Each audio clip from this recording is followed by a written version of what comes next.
CrowdStrike. Alors qu'est-ce qui se passe? Vous avez vu depuis ce matin, il y a des aéroports qui sont bloqués, des banques avec lesquelles vous ne pouvez plus faire de transfert d'argent, des télés qui n'arrivent plus à diffuser.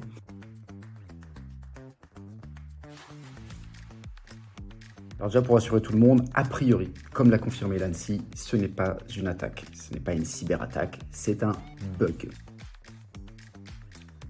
Tout le monde parle de Microsoft, de Windows. Oui, Microsoft est impacté. En fait, les machines Windows sont impactées, mais ce n'est pas Microsoft qui est en cause.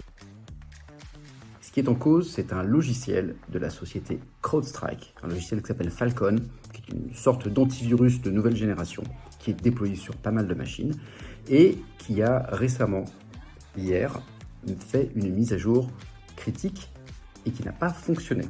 Dans cette mise à jour du logiciel Falcon, se trouve un petit fichier sur lequel il y avait une corruption, c'est-à-dire c'est un bug.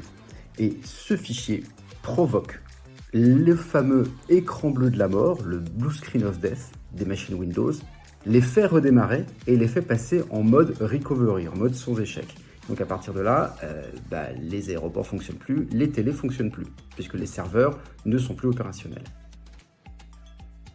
Alors, concrètement, CrowdStrike a déjà publié une mise à jour de ce logiciel qui n'est plus corrompu. Mais le problème, c'est que les machines qui sont déjà en mode sans échec, après l'écran bleu de la mort, ces machines ne peuvent pas mettre à jour automatiquement ce nouveau patch. Donc il y a toute une configuration manuelle à faire, il y a des fichiers à effacer manuellement, redémarrer la machine, et a priori ça va prendre un petit peu de temps parce que c'est pas mal d'actions manuelles. Vous imaginez le temps que ça peut prendre sur un énorme parc informatique. Prenez votre mal en patience, a priori ce n'est pas une attaque.